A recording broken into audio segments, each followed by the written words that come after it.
kami dalam Hermina Podcast.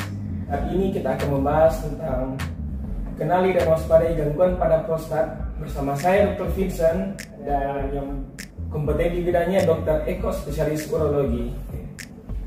Halo dok. Halo. Dok, saat ini kita akan membahas mengenai prostat ya dok. Oke. Dok, untuk pertanyaan pertama, apakah yang bisa terjadi pada prostat dok? Gangguan apa saja sih dok? Oke. Pertama-tama sebenarnya yang perlu sahabat Hermina ketahui itu semua laki-laki itu harus ada prostatnya pasti. Jadi kalau dia dibilang laki-laki, maka dia pasti punya prostat. Nah, semua laki-laki itu di atas usia 40 tahun prostatnya pasti akan mulai membesar. Rate-nya itu sebesar 2-4 cc per tahun. Nah, pembesaran ini ada yang jinak, ada yang tidak jinak gitu. 90% sih mayoritas dia jinak lah pembesaran.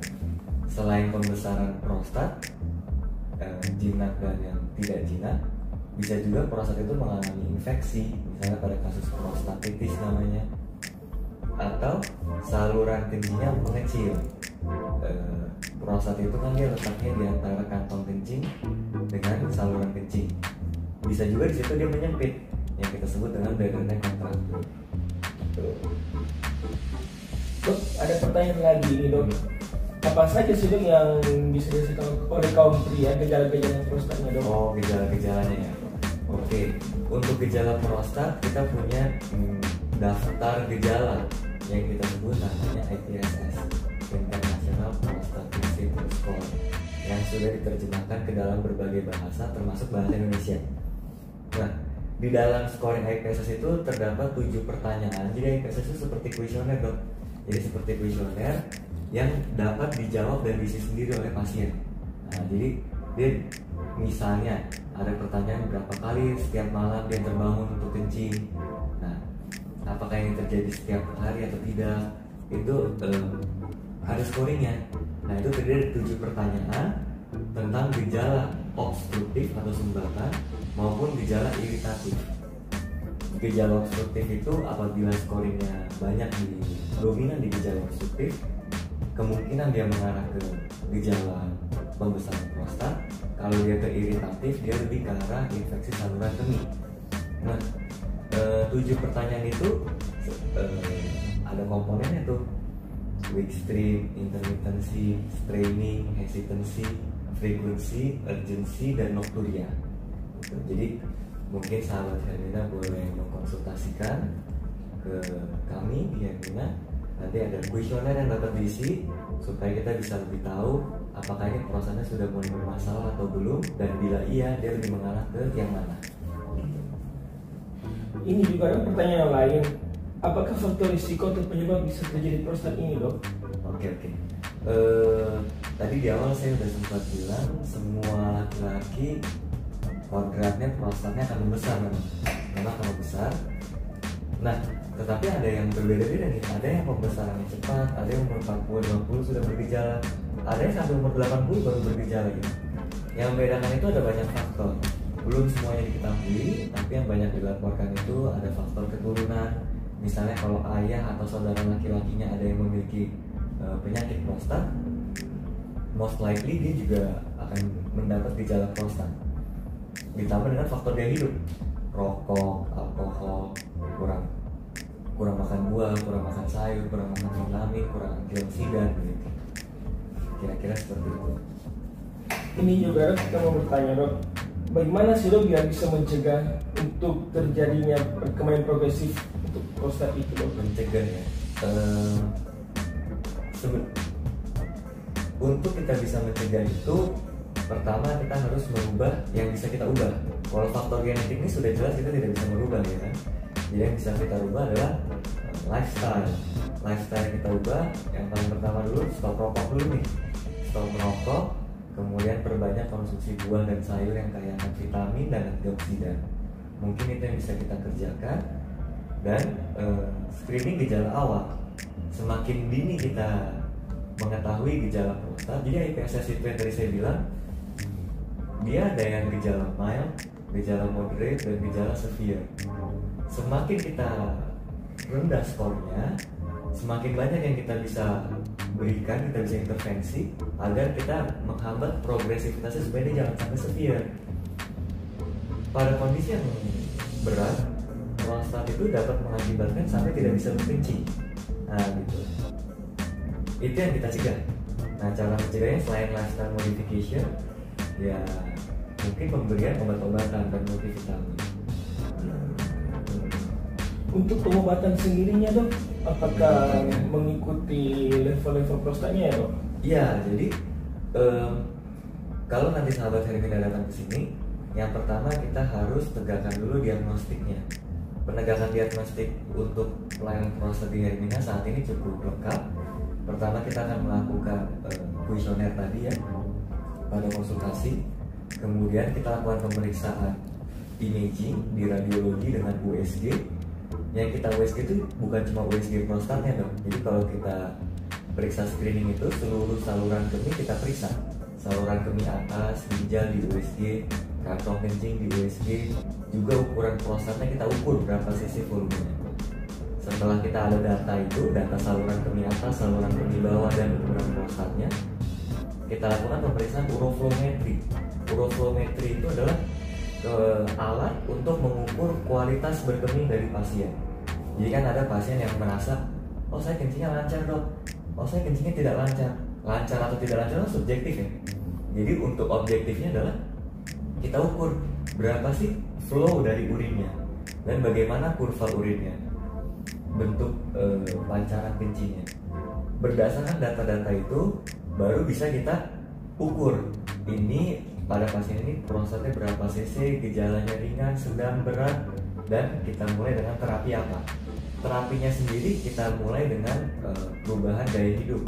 Apabila dia masih skornya ringan, prostatnya kecil, kita start dengan lifestyle modification. Jadi nggak harus tuh kalau penyakit prostat harus dioperasi, itu nggak harus. Dia tergantung dari stagingnya, gradingnya. Kalau dia masih ringan, kita bisa perubahan gaya hidup. Kalau diperlukan kita tambah dengan obat. Obat yang biasa kita berikan itu ada dua, dari golongan alpha blocker, itu untuk melebarkan saluran kencing, dan satu lagi untuk 5-ARI namanya, itu untuk menghambat pembesaran prostat, dan bahkan bila dikonsumsi dengan rutin, dia bisa mengecilkan prostatnya perlahan-lahan. That's why kalau kita kasih terapi medikamentosa pada pasien, kita follow up rutin pasiennya. Jadi sahabat Hermina akan datang setiap bulan. Setiap bulan itu kita ukur kemajuan dari uroflowmetri tadi. Ukuran prostat kita ukur setiap 3 bulan. Apabila sudah membaik, maka obatnya bisa kita kurangi. Nah, pada kasus yang lebih berat, obat saja kadang tidak cukup tuh dok. Kita harus berikan terapi yang lebih invasif, yaitu kita teropong. Jadi kita masuk kamera sebesar pulpen ini lewat lubang kencing, kemudian nanti prostatnya kita buka. Jadi prostat yang tertutup tadi kita buka prostatnya. Nah itu dikerjakan, risikonya rendah karena kalau di sini SOP kami kita harus ukur tuh risiko dari pembiusan. Jadi kita akan kerjasama dengan dokter anestesi, dengan dokter penyakit dalam, bila diperlukan dokter jantung, dokter saraf. Karena kan biasanya pasien prostat itu usia lanjut, jadi biasanya komorbidnya itu sudah banyak. Jadi kita harus lebih teliti mengukur risikonya. Ketika pasiennya risikonya sudah dipastikan aman untuk tindakan, kita lanjut. Pembiusannya setengah badan, tidak ada lukanya karena dikerjakan dari lubang kencing. Pemulihannya kira-kira 2-3 hari di ruang rawat. Setelah itu dapat langsung dirasakan hasilnya, berkemihnya akan lebih enak. Seperti itu kira-kira dok. Jadi bisa ya dok dikerjakan di rumah sakit Hermina sini ya dok? Iya, jadi rumah sakit Hermina termasuk salah satu rumah sakit di Manado yang penunjangnya lengkap untuk prostat. Mulai dari USG-nya, alat uroflowmetri. Uroflowmetri itu setahu saya di Manado ini hanya ada 3 mungkin atau kurang ya. Nah jadi kita termasuk yang lengkap lah untuk penanganan prostat, sampai ke obat-obatannya kita ready semua. Juga untuk tindakannya alat kita juga sudah lengkap di sini. Gitu ya dok. Iya. Dok, ini juga dok saya mau bertanya, jika tidak diobati dok, apakah penyebab yang paling fatal dok untuk prostat ini dok? Ya. Tadi saya bilang ada gejala ringan, sedang, berat. Banyak yang datang itu sebetulnya sudah bukan ringan sedang lagi. Jadi kalau masyarakat di sini tuh biasanya datang antara dia sudah tidak bisa kencing atau sudah terjadi komplikasi lanjut dari prostat. Jadi komplikasi lanjut dari prostat ini dia bisa terjadi infeksi saluran kencing yang berulang, bisa sampai kencingnya berdarah, bisa sampai terbentuk batu saluran kemih, bisa sampai merusak saluran kemih bagian atas, misalnya ginjalnya jadi bengkak gitu. Bisa juga sampai kerusakan dari fungsi ginjal yang irreversible, artinya tidak bisa kembali lagi tuh, meskipun prostatnya sudah kita terapi, sudah selesai prostatnya, tetapi kerusakan ginjalnya tidak bisa kembali lagi. Itu karena ini ginjal, ini saluran kencing, ini kantong kencing, ini prostat di bawahnya. Kalau dia tersumbat di bawah, ini semua kencingnya numpuk sampai ke atas. Itu kan dia nggak bisa lari kemana-mana keluar dari tubuh. Akibatnya ginjalnya mengalah, jadi ginjalnya akan semakin bengkak, semakin tipis. Pembengkakan ginjal itu sendiri ada derajatnya. Ketika dia derajat sudah lanjut, dia tidak bisa kembali lagi tuh. Ginjalnya tidak bisa kembali normal lagi, sehingga sampai bisa cuci darah. Itu yang kita menghindari. Jadi jangan sampai terjadi komplikasi baru datang, itu salah. Kalau sudah terjadi komplikasi baru datang, sebagian komplikasi bisa reversible, artinya bisa kita kembalikan. Tetapi kalau dia sudah sampai pada tahap irreversible, itu sudah tidak bisa kembali ke kondisi awal. Gitu. Jadi penyakitnya simple, komplikasinya berat. Gitu. Jadi sebaiknya diperiksa lebih dini ya dok? Iya, jadi sebaiknya memang kalau sahabat Hermina ada kolega, relasi, keluarga yang laki-laki usia di atas 40 tahun, itu sudah boleh screening sebetulnya dok. Paling nggak screening datang konsultasi untuk kita isi kuesioner atau sekedar periksa kencing, periksa USG sebagai baseline data dan kita pantau. Jadi misalnya datang setahun sekali kah, atau setahun 2 kali kah, hanya untuk supaya nggak kecolongan. Jangan nanti tahu-tahu datang sudah tidak bisa kencing, tahu-tahu dia datang ginjalnya sudah rusak. Aduh, itu proses pengobatannya akan lebih panjang, memakan waktu dan biaya. Gitu ya dok ya. Jadi memang khusus untuk 40-an tahun ke atas ya dok. Kalau itu seperti saya ini 19 tahun gitu, nah nggak perlu ya dok. Kalau untuk anak muda, kita fokusnya bukan pada pembesaran prostat, tetapi semua laki-laki itu dilahirkan dengan prostat. Untuk kalangan muda, ya, ABG gitu, itu atau remaja-remaja, kita edukasi untuk banyak minum air putih. Kenapa? Karena kita concernnya bukan untuk masalah pembesaran prostat, tapi lebih ke prostatitis atau infeksi dari prostat. Nah, kalau infeksi dari prostat, kenapa itu banyak pada anak usia muda? Karena anak usia muda itu atau dewasa muda itu banyak beraktivitas dan sedikit minum. Contoh, eksekutif muda di kantoran, dia banyak duduk di kantor, ruangan dingin, kurang minum, urinnya sedikit, terjadi infeksi berulang. Infeksi saluran kemih berulang yang awalnya ISK simple menjadi ISK komplikata, termasuk di dalamnya infeksi prostat. Infeksi prostat itu pengobatannya lama tuh.